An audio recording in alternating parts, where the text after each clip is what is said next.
Okay, अब मैं lecture slide लगा रहा हूँ तो जी, स्लाइड आपको नजर आ रही है?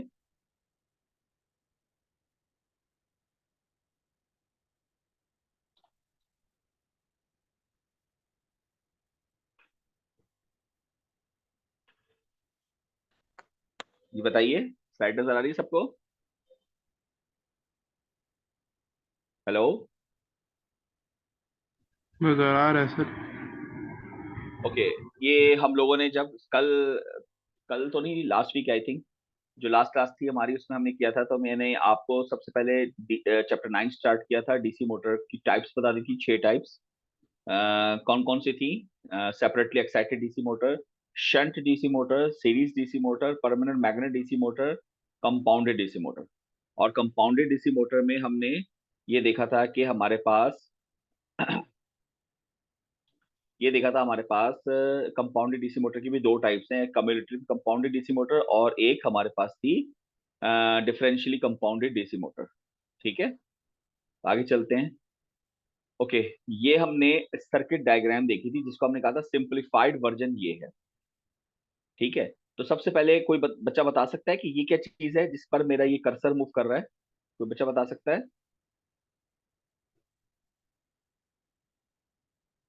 बताइए जल्दी से।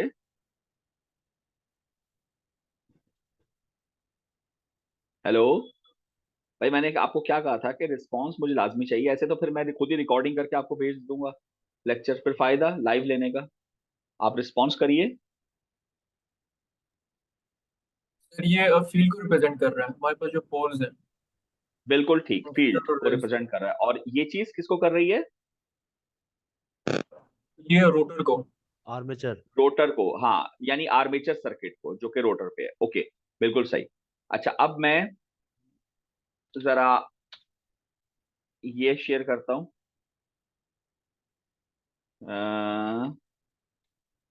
जी, ये विंडो दिख रही है आप लोगों को? यस सर, दिख रही है। यस।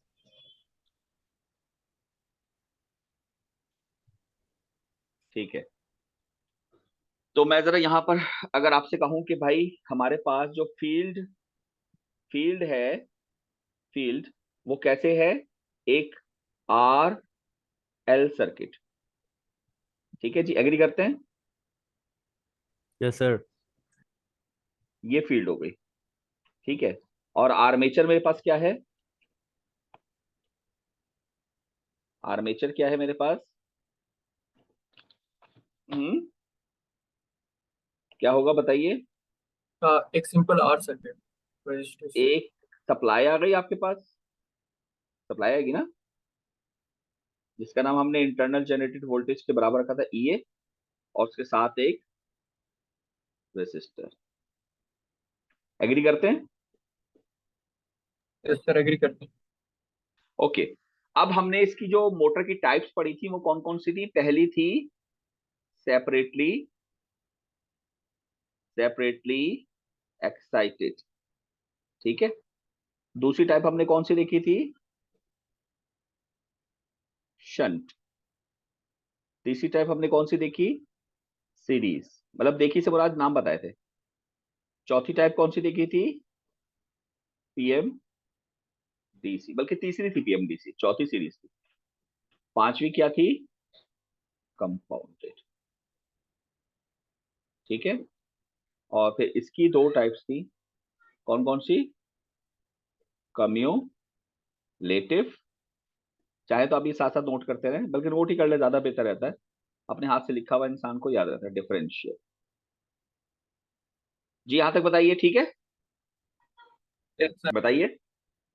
अच्छा, अब इसमें जो ये टाइप्स होती हैं बेसिकली, ये मैंने इसलिए आपको बताया कि अब आप सर्किट जान चुके हैं, तो ये फील्ड सर्किट और आर्मेचर सर्किट के कनेक्शन पे डिपेंड करता है। एक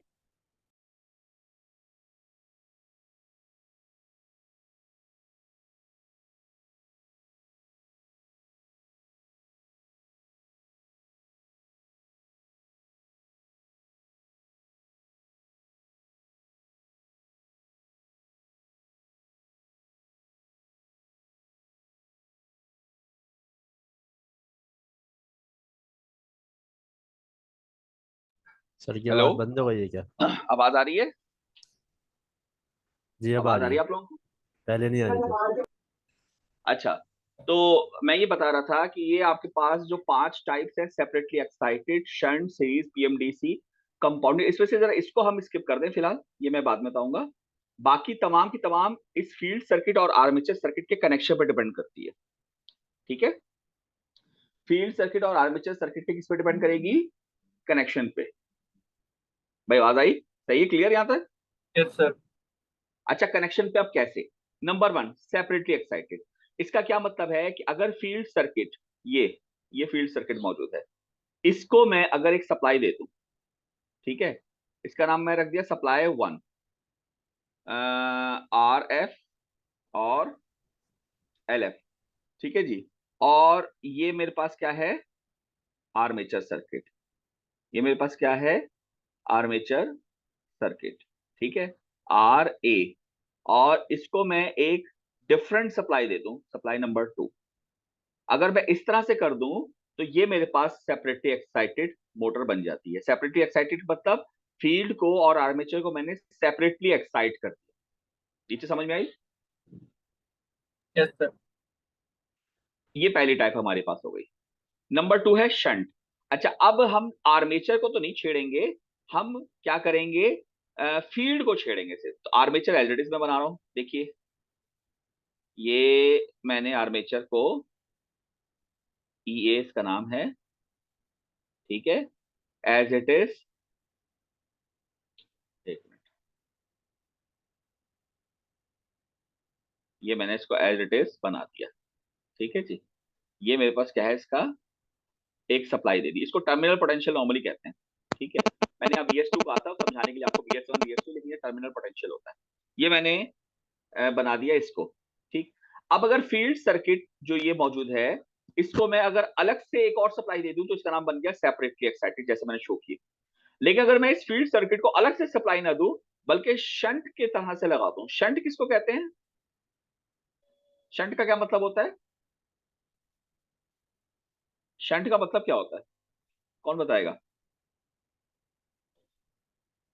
शंट क्या होता है भाई, बताओ। बंद कर देना। हेलो, सॉरी, क्या बोले? बंद कर देना। लिमिट कर देना। बंद कर देना? नहीं भाई, ये कहां पढ़ लिया? शंट का मतलब कोई और बता सकता है? सर सरकना किसी को। क्या? जोर से बोलो। मतलब किसी को डांट देना, शंट कर देना। अबे पागल वागल तो नहीं हो क्या? तुम सर तो कोई उसको वो ले कनेक्शन। गए हो कि ये तो वही अनशंट जवाब हो गया है कि शंट हो गया है। हाँ, क्या कह सर रहे हो? Sir connection. नहीं, कनेक्शन नहीं होता जी। सर कोई और भी बोलो। शंट रेजिस्टेंस इसलिए लगाते हैं शायद less current current less travel करे या डिवाइड हो। मतलब लेस वैल्यू। जी। लेस वैल्यू, हाँ, ये जवाब बिल्कुल गलत है। और कोई बताए? जी, और कौन बताएगा क्लास में से? यार हैरत है, किसी को भी नहीं पता शंट का। कमाल है यार, सेकंड ईयर तुम लोग खत्म कर रहे हो इंजीनियरिंग की और शंट का नहीं पता। चलिए मैं बता रहा हूं, शंट का मतलब होता है पैरेलल। शंट का क्या मतलब होता है? अब बोलो तो मेरे साथ। शंट का क्या पैरेलल। मतलब होता है? शंट का मतलब पैरेलल होता है, ठीक है। बाकी तमाम मतलब मतालिब जो आपने बताए हैं वो सारे के सारे गलत हैं, इसलिए इस चीज को क्लियर कर लें। और ये बहुत रिनाउंड टर्म है जो कि इंजीनियरिंग पॉइंट ऑफ व्यू से बहुत रिनाउंड है, तो ये सबको पता होनी चाहिए। Shunt means parallel. जब भी तो आप देखें नंबर 2 पे शंट है, नंबर 3 पे सीरीज है, तो पैरेलल सीरीज, तो शंट का मतलब है पैरेलल। तो अगर शंट कनेक्शन होगा, इसका मतलब ये जो फील्ड सर्किट है वो पैरेलल में लगेगा, किसके? आर्मेचर के। यानी कि इसका कनेक्शन कुछ ऐसा होगा, ये LF आ गया और ये RF आ गया, इसको हम कहते हैं शंट कनेक्शन। जी, यहां तक समझ में आ गया सबको? Yes sir. ओके, तो जी इसका सर। मतलब ये हुआ कि ये हमारे पास सेपरेटली एक्साइटेड है, ये शंट है। जी, कोई कुछ बोल रहा है? नो। ओके, आगे चलो। Yes sir. जी सर। अच्छा, अब एक काम करते हैं, काम ये करते हैं कि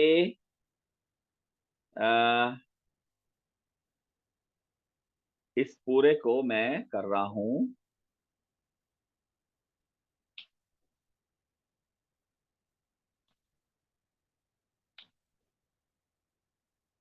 ये आप लोगों को चाहिए, ये नहीं रिकॉर्डिंग में आ गया होगा ना, छोड़ो। ये दिख रहा है आप लोगों को दोबारा? यस सर, दिख रहा है। यस सर, दिख रहा है। अच्छा, अब देखिए इसके बाद नेक्स्ट हमारे पास सीरीज का आइटम है। नेक्स्ट क्या है? सीरीज का आइटम। तो सीरीज के आइटम के लिए मुझे क्या करना पड़ेगा? सीरीज के फील्ड को आइटम के सीरीज लिए में मैं लगाना कहूंगा, होगा। हाँ बिल्कुल, यानी कि मैं फिर से दोबारा से आर्मेचर सर्किट को तो नहीं छेड़ूंगा, ये वही आ गया ई ए, आर्मेचर सर्किट को तो नहीं छेड़ूंगा, और ये आ गया मेरे पास आर ए। ठीक है, ये आ गया, सही है। अब मैं इस फील्ड को अगर इसके सीरीज में लगा दूं तो वो कैसे लगेगा? इसी को आगे बढ़ाना पड़ेगा ऐसे, और यहां टर्मिनल आ जाए। ये VT हो गया, ये क्या है? RF, ये क्या है? LF। ये मेरे पास बन गई series motor.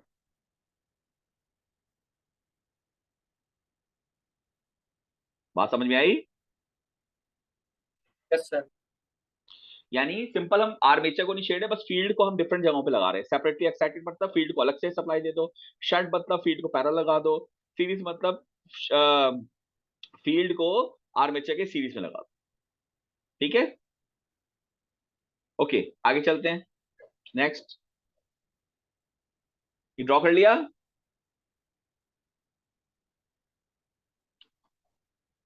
Yes sir.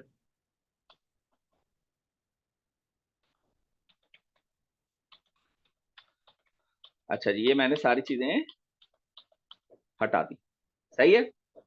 Okay, इसके बाद परमानेंट मैग्नेट डीसी मोटर है तो इसको तो छोड़ दें, क्योंकि इसमें तो सिंपल कुछ भी नहीं है। परमानेंट मैग्नेट रखकर अंदर आर्मेचर है तो इसमें तो फील्ड सर्किट ही नहीं है, तो इसलिए ये, और ये वैसे भी हम सिर्फ यानी रीडिंग मटेरियल के तौर पे देते हैं, PMDC, इसका इतना काम नहीं होता। अब आते हैं हम कंपाउंडेड पे। तो कंपाउंडेड का क्या काम है, मैं दोबारा से यहाँ पे बना रहा हूं। ये मेरे पास आ गया, ये फील्ड सर्किट आ गया, सॉरी कौन सा, ये आर्मेचर सर्किट आ गया EA, और साथ में क्या आ गया? RA। ठीक है, सही है यहां तक? Yes sir. ओके, अब अगर इस कंपाउंडेड में मैं सीरीज और शंट दोनों का कॉम्बिनेशन लगा दूं, कॉम्बो, यानी कि ये सर्किट किसको रिप्रेजेंट कर रहा है? सीरीज को, और ये सर्किट किसको रिप्रेजेंट कर रहा है? पैरेलल को। ये, इसको मैंने टर्मिनल पोटेंशियल कह दिया। ठीक है जी, LF और RF, और ये R सीरीज और L सीरीज, यानी यहाँ पर दो किस्म के इंडक्टर हो गए। तो ये मेरे पास कंपाउंडेड मोटर होती है। ये मेरे पास कौन सी होती है? कंपाउंडेड मोटर, यानी कि इन दोनों को हमने कंबाइन कर दिया इसके अंदर कंपाउंडेड में। बड़ी काम की मोटर होती है। ठीक है, यहां तक क्लियर सबको? Yes sir. अच्छा, कंपाउंडेड की अपनी दो टाइप्स की, कम्युलेटिव और डिफरेंशियल, वो डिपेंड करता है इस पर। अगर दोनों का डॉट कन्वेंशन ऊपर है, दोनों का डॉट कन्वेंशन, ये जब पढ़ेंगे तब देख लेंगे, अभी से बता रहा हूं, अगर दोनों का डॉट कन्वेंशन यहां है, स्टार्टिंग पॉइंट, तो ये कम्युलेटिवली कंपाउंडेड है। ये कौन सी है? कम्युलेटिवली कंपाउंडेड। लेकिन अगर ऐसा नहीं है, ये मैं अब कर रहा हूं, इसका तो ऊपर ही है, स्टार्टिंग पॉइंट पे ही है, मगर इसका एंडिंग पॉइंट पर है, तो ये डिफरेंशियली कंपाउंडेड होती है। तो डॉट कन्वेंशन से पता चलता है कि कौन सी टाइप है, कम्युलेटिवली कंपाउंडेड या डिफरेंशियल कंपाउंडेड। ओके, आगे चलो, बच्चों बताओ जल्दी से। Yes yes sir. Sir. Yes sir. Okay, इसको मैं बंद कर रहा हूं।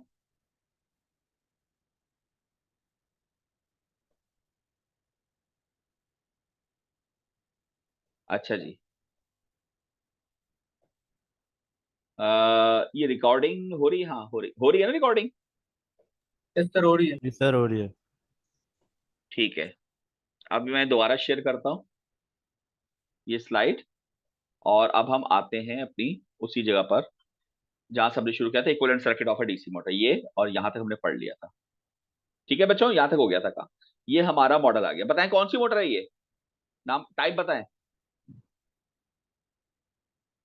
सर ये सेपरेटली एक्साइटेड। सेपरेटली एक्साइटेड, बिल्कुल ठीक। ये आर्मेचर सर्किट है, इसकी सप्लाई, ये फील्ड सर्किट है, इसकी सप्लाई। ठीक है जी, आगे चलिए। उसके बाद हेडिंग दीजिए magnetization curve of a DC machine, magnetization curve. Okay, अब अच्छा जी, यार इसको भी मुझे क्या करना पड़ेगा,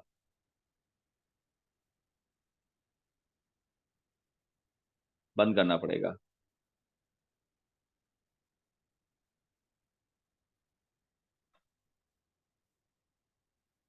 एक तो ये इसमें पता नहीं क्या बीमारी है, ये हो गया बंद।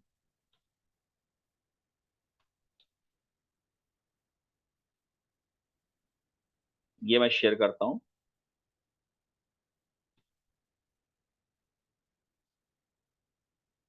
ठीक है जी, ये दिख रहा है आप लोगों को? सर दिख रहा है। जी सर। ओके, मैं जरा यहाँ पे ग्राफ बना रहा हूं। हमारा जो मैग्नेटाइजेशन कर्व है वो कैसे था बताएं? एमएमएफ वर्सेस फ्लक्स, यही था, यस सर। और सैचुरेट कर जाता है। बताइए, सही बनाया ग्राफ मैंने? यस सर सही बना। लेकिन हमारी जो मोटर है ना, मोटर में ज्यादातर रिलेशनशिप जो एग्जिस्ट करेगा ना, वो करेगा internal generated voltage versus field current, इसका रिलेशनशिप। तो अब सवाल ही पैदा होता है कि इनका रिलेशनशिप कैसे बनाऊं। तो एक बात बताओ, मैंने ये बात पहले भी आप लोगों को कई दफा बताई है कि ये मेरे पास वाई एक्सिस है, ये एक्स एक्सिस है। अगर मैं आपसे कहूं कि अल्फा, और ये एक ग्राफ है फॉर एग्जांपल, ये ग्राफ है। अगर मैं कहूं अल्फा, अल्फा, ये ग्राफ है, अल्फा के बजाय कुछ और अगर मैं लूं, क्या लूं, ए ले लेता हूं, ए। अगर मैं आपसे कहूं ए प्रोपोर्शनल है एक्स एक्सिस के और बी प्रोपोर्शनल है वाई एक्सिस के, और अगर मैं ये वाला ग्राफ बना दूं जिसमें वाई की जगह यानी एक बी ए का कर्व बनाऊं, तो मैंने आपको कहा था कि ग्राफ सेम ही बनेगा। ये बात याद है आप लोगों को? यस जी सर। सर। यानी अगर कोई चीज इसके प्रोपोर्शनल है और कोई दूसरी चीज इसके प्रोपोर्शनल है, तो रिलेशनशिप एब्सोल्यूट वैल्यूज तो डिफरेंट होंगी। यानी इस नुक्कड़ पे जो इसकी वैल्यू आ रही है, इस नुक्कड़ पे जो इसकी वैल्यू आएगी, वो ज्यादा डिफरेंट होगी, क्योंकि यहाँ बी निकलेगा, यहाँ वाई निकलेगा, तो बोथ आर डिफरेंट क्वांटिटीज, मगर रिलेशनशिप तो एक आपको दिख रहा है, एक जैसा ही है। इसी तरीके से अगर मैं आपसे बोलूं कि जो मैग्नेटाइजेशन मैग्नेटोमोटिव फोर्स है, ये बेसिकली कहाँ से आ रही है, आप कहेंगे सर इसका फॉर्मूला होता है एनआई, यही होता है, बोलो। Yes sir. और ये बेसिकली जी सर। फील्ड सर्किट आपको दे रहा है, फील्ड, क्योंकि फील्ड सर्किट का काम ही है कि वो क्या करेगा, आपको मैग्नेटिक फील्ड देगा, आपको एनएफआईएफ, यही होगा फील्ड करंट, बोले। जी सर। तो अगर मैं आपसे कहूं कि भाई फील्ड एमएमएफ जो है बेसिकली वो प्रोपोर्शनल फील्ड करंट के है, क्योंकि एनएफ तो एक कांस्टेंट पैरामीटर है, तो आप एग्री करेंगे? Yes sir. ठीक है, अब दूसरी तरफ आ जाइए, इंटरनल जनरेटेड वोल्टेज ये किसके बराबर होता है बताएं? क्या ये होता है? Yes sir. अगर मैं आपसे कहूं कि इसमें ये के तो कांस्टेंट है, एग्री करेंगे? Yes sir. और अगर मैं कहूं कि जी किसी सर। फिक्स स्पीड पे चल रही है मोटर, तो ओमेगा भी कांस्टेंट हो गया। बिल्कुल। तो क्या मैं कह सकता हूं कि जो ईए है वो डायरेक्टली प्रोपोर्शनल टू फ्लक्स है? जी सर। तो इसी तरह से हमारे पास एक और ग्राफ बनता है जो कि हम मोटर्स में इस्तेमाल करेंगे। यहां पर आईएफ आएगा एमएमएफ की जगह पर, और यहां पर ईए आएगा फाई की जगह पर। तो आपके ग्राफ का रिलेशनशिप अभी भी वही रहेगा, और ये नीचे लिखा होगा एट फिक्स्ड स्पीड, किसी एक स्पीड के लिए ये ग्राफ होगा। अगर स्पीड आप चेंज करेंगे तो ग्राफ भी दूसरा आपको चाहिए होगा। तो ये हमारे पास दोनों एक दूसरे क्या हो जाते हैं, इक्विवेलेंट। क्या ख्याल है? Yes sir. ये अब ये आपने ध्यान में रखनी है कि ई ए वर्सेस आई एफ, ये अभी इस वक्त हमारा ग्राफ है। सही है?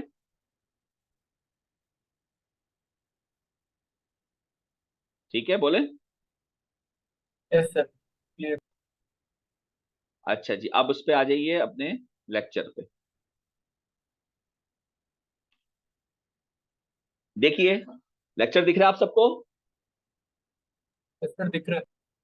ये magnetization curve of a DC machine का जब हम निकालेंगे तो फाई वर्सेस एमएमएफ, ये तो पुराना है लेकिन इसी को अभी हमने ये चेंज कर दिया। ये लिख रहा है ई ए वर्सेस आई एफ, दिख रहा है आप लोगों को?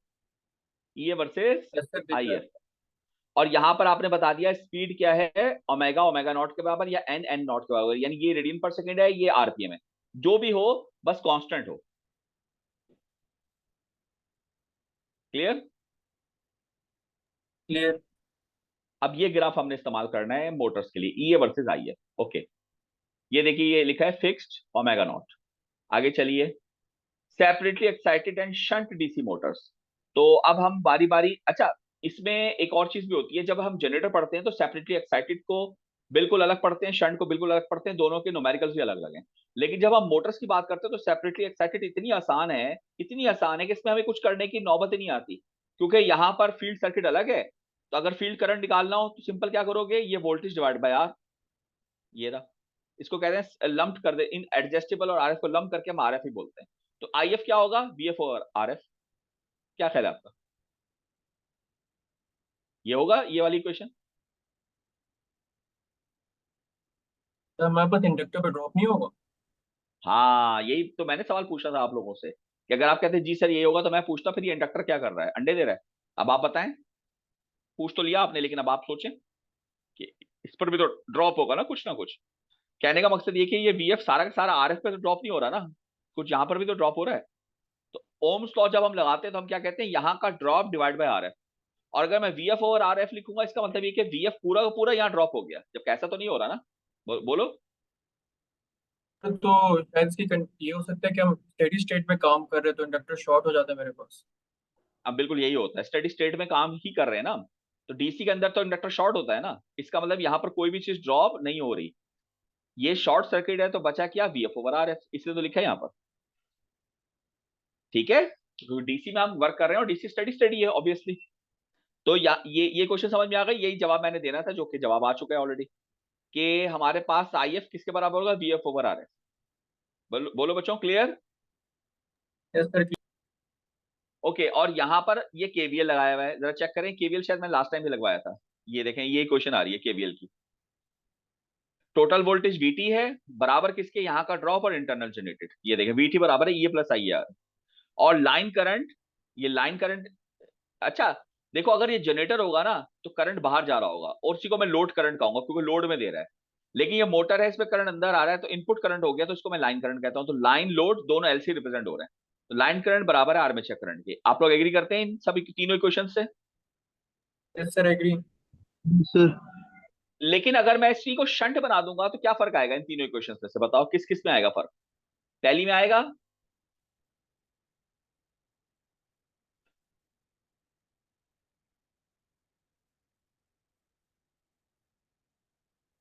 बोलो पहली में आएगा।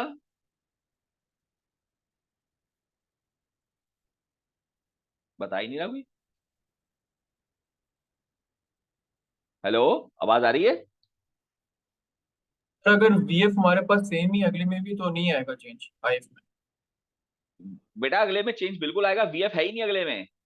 सेम क्या मतलब, वीएफ तो मौजूद ही, वीएफ तो सेपरेट सप्लाई है, तो सेपरेटली एक्साइटेड में होंगे ना दो सप्लाईज। जब शंट होगा तो ये शंट का मतलब ये पूरी ब्रांच यहां लग जाएगी आकर, इसका मतलब वीएफ गायब हो जाएगा, वीटी आ जाएगा। तो ये हो हाँ, जाएगा यही आईएफ वीटी आ बराबर है जाएगा। वीटी, वीटी ओवर आरएफ हो जाएगा। तो चेंज चेंज हो जाएगी इक्वेशन पूरी। ठीक है, पहली बात।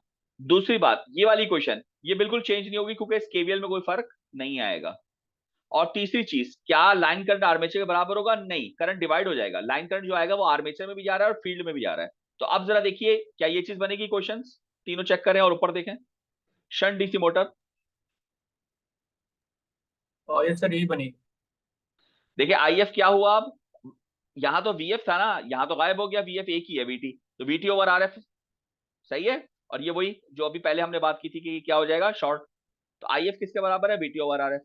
अच्छा KVL जो लगेगा, KVL वही सेम है, वैसे ही लगेगा, तो ये वही रहेगी क्वेश्चन, इसमें कोई चेंज नहीं आएगा। मगर लाइन करंट जो आ रहा था अब दो हिस्सों में डिवाइड होगा, यानी KCL लगेगा यहाँ पर, IF नीचे जा रहा है और IA आगे जा रहा है। तो पिछले केस में क्या था, लाइन करंट आर्मेचर के बराबर था, मगर इस केस में क्या हो रहा है, लाइन करंट जो है वो बराबर है आर्मेचर प्लस फील्ड। जी यहां तक बताएं, ये सर चीज क्लियर। क्लियर। ओके, तो ये दोनों, ये तीन इक्वेशंस है सेपरेटली एक्साइटेड के और तीन इक्वेशंस है शंट की, ये तीनों आप नोट कर लें। अच्छा, अब सेपरेटली एक्साइटेड में मैं जैसे मैंने बताया कि इसका कोई भी न्यूमेरिकल आता है इतना आसान है, क्योंकि फील्ड करंट सेपरेटली निकल आएगा, VTEA ये सेपरेटली आ जाएगा, और लाइन करंट सिंपल आई है बराबर है, तो ये 2 मिनट में न्यूमेरिकल सॉल्व हो जाएगा। मगर शंट मुश्किल होता है, क्योंकि इसके अंदर आप एक ही सोर्स से, एक ही सप्लाई से दोनों चीजें कंट्रोल कर रहे हो, फील्ड भी और आर्मेचर भी, और यहाँ करंट डिवाइड भी हो रहा है, तो इसलिए हम इस पर ज्यादा एम्फेसिस करते हैं। तो अभी हम शंट को लेकर चलेंगे, सेपरेटली एक्साइटेड के न्यूमेरिकल बीच में आ गए तो डायरेक्टली हम सॉल्व कर लेंगे, लेकिन शंट को भी हमें जरा पढ़ना है, ठीक है। तो नोट कर लिया, आगे चलूं। Yes sir. अच्छा जी, ये केवीएल क्वेश्चन वही आ गई, आगे चलते हैं। हेडिंग दीजिए terminal characteristic of a shunt DC motor. देखो हम डायरेक्टली शंट पर गए। हेडिंग दीजिए terminal characteristics of a shunt DC motor. लिख ली, terminal characteristic of a shunt DC motor.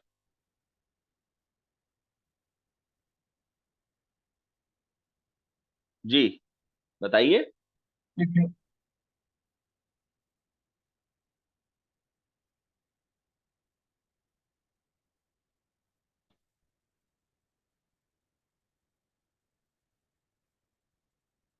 अच्छा जी, इसको करना है मुझे बंद, लेकिन ये मुझे बंद ही नहीं करने दे रहा, कैसे करूं।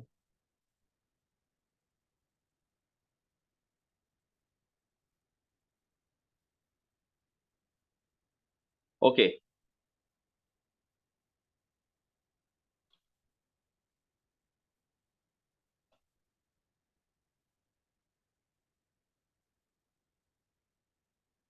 जी स्लाइड दिख रही है वाली। यस सर दिख रही है।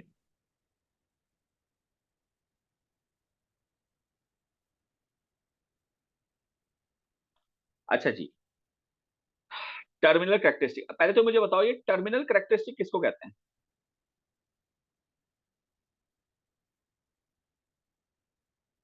सर आउटपुट वाली जगह को। क्या मतलब, जगह को कहते हैं, तो बाहर की जगह कैरेक्टरिस्टिक। जहाँ पे वो।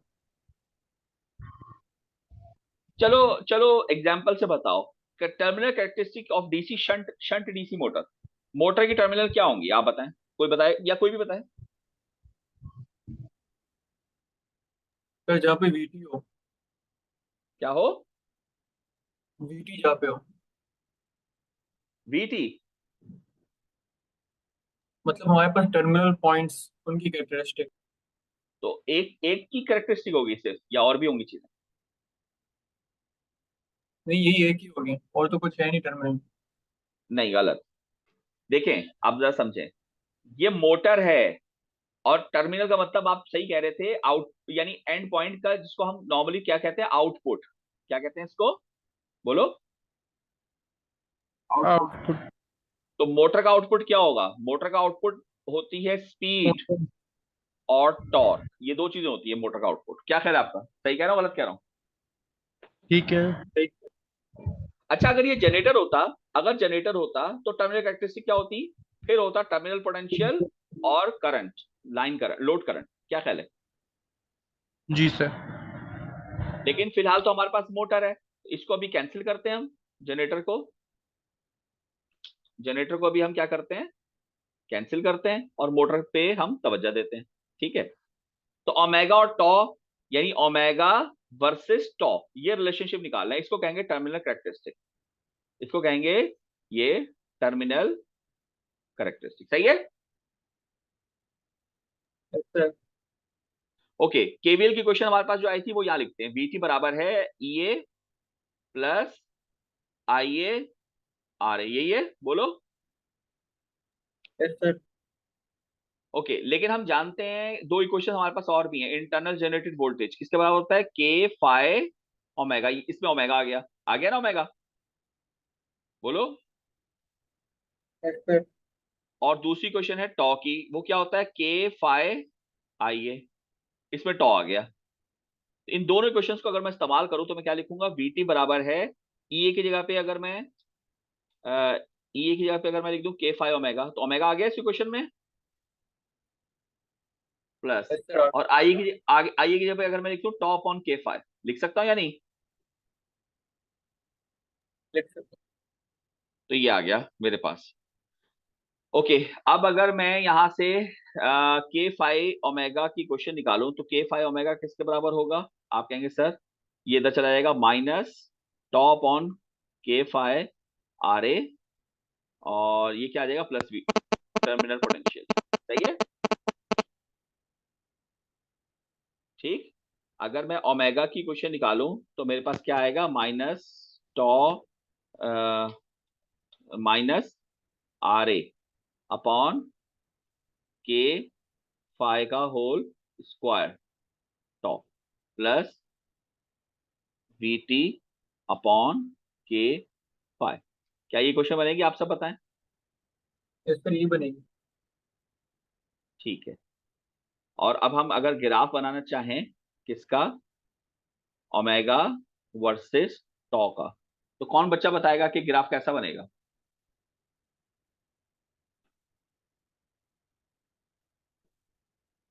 लिनियर बनेगा शायद। कौन, क्या बोला, क्या बनेगा? लीनियर। जी बिल्कुल सही, स्ट्रेट लाइन, बिकॉज ये स्ट्रेट लाइन का हमने इक्वेशन बना ली है। जरा चेक करें, क्या यही क्वेश्चन है? y equal to minus M X plus C, तो ये क्या चीज हो गया? पूरा का पूरा कांस्टेंट। और ये क्या चीज हो गई? पूरा का पूरा स्लोप। और ये वाई एक्स हो गए। तो क्या ग्राफ ऐसा होगा? जी सर। क्योंकि स्लोप नेगेटिव आ रहा है, बताइए। Yes sir. सर ऐसा ही होगा। ठीक, और आपको कॉमन सेंस भी पता चल रही है कि जब टॉर्क बढ़ता है तो स्पीड गिरती है, और जब टॉर्क गिरता है स्पीड बढ़ती है। ये बिल्कुल ऐसे ही है जैसे हम गाड़ी चलाते हैं, हम जब पहला गियर लगाते हैं तो टॉर्क बहुत हाई होता है तो स्पीड बहुत कम होती है, और जब हम पांचवें गियर पे जाते हैं तो स्पीड बहुत हाई हो जाती है, मगर उस वक्त टॉर्क बहुत कम हो जाता है, क्योंकि इन दोनों का कॉम्बिनेशन ही पावर होती है। तो अगर एक को बढ़ाओगे तो दूसरा गिरना चाहिए, जस्ट लाइक ट्रांसफार्मर, क्योंकि पावर जाहिर है एक लिमिटेड मिकदार में मौजूद है, अनलिमिटेड पावर मौजूद नहीं होती। ठीक है, यहां तक क्लियर बात? Yes sir, clear. जी सर। ओके, तो इसको मैं जरा बंद कर रहा हूं। अच्छा, ये 2 मिनट रह गए, जैसी हमारी ये मीटिंग बंद होगी ना तो फौरन आप लोग दोबारा आ जाइएगा। ठीक है, ये न्यूमेरिकल करके हम क्लास खत्म करेंगे। ओके जी, यहां आ जाइए। ये देखिए, ये स्लाइड दिख रही है आपको? यस सर, जी दिख रही है। सर। ये है terminal characteristics of a shunt DC motor. ये डेरिवेशन करके ये हमारा ग्राफ आ गया, चेक करें जरा। स्ट्रेट लाइन है मगर विद डाउनवर्ड, यानी स्लोप हमारा नेगेटिव है। ठीक है, पूछी जा सकती है फाइनल एग्जाम में बात। ओके, इसके बाद हम ये कहते हैं कि इस पे कुछ फैक्टर्स, अच्छा ये हमारा नॉर्मल नॉर्मल हमारी कैरेक्टरिस्टिक है, लेकिन कुछ फैक्टर और भी असर करते हैं, जिसमें से सबसे इंपॉर्टेंट हमने यहाँ ये लिखा हुआ है, ये नजर आ रहा है आपको? No A R with A R. A R क्या होता है? एयर रेजिस्टेंस यानी आ रही है। एयर रेजिस्टेंस नहीं है, ये आर्मेचर रिएक्शंस हैं जो भी हमने पढ़े थे पिछले चैप्टर में। लिख लीजिए, with armature reactions, no armature reactions. ये नो कब होंगे? विद कंपनसेटिंग वाइंडिंग्स, याद है? कंपनसेटिंग वाइंडिंग से आर्मेचर रिएक्शन मुकम्मल तौर पे खत्म हो जाते हैं, याद है आप लोगों जी को? जी यस सर। सर। ये लिखा हुआ भी है आर्मेचर रिएक्शन। अच्छा, एक और बात याद रखना, हमने जो प्रॉब्लम्स पढ़े थे उसमें आर्मेचर रिएक्शन था जिसके दो मसले थे, न्यूट्रल प्लेन शिफ्ट और दूसरा था फ्लक्स वीकनिंग इफेक्ट, और दूसरा मसला था L D upon D T voltages, याद है? और उसके नतीजे में हमने क्या देखा था? न्यूट्रल प्लेन शिफ्ट का नतीजा क्या निकलता था? Sparking, arcing. और L D upon D T का नतीजा भी क्या निकलता था? यही, स्पार्किंग। लेकिन फ्लक्स वीकनिंग एक डिफरेंट चीज थी। तो मैंने आपको कहा था असल रियल लाइफ में देखा जाए तो दो ही मसले आ रहे हैं, फ्लक्स वीकन और आर्किंग स्पार्किंग, याद है? Yes sir. तो मैंने उस पर क्या कहा था कि न्यूमेरिकल में हमारे पास आर्किंग स्पार्किंग ऑब्वियसली ये न्यूमेरिकल में एग्जिस्ट नहीं करेगा, हमारे पास न्यूमेरिकल में सिर्फ एक ही प्रॉब्लम आएगा, फ्लक्स वीकन, और वो आर्मेचर रिएक्शन की वजह से होता है। तो ये फ्लक्स वीकनिंग की वजह से हमारे पास मसला आ रहा है कि हमारा जो स्ट्रेट लाइन का करेक्टर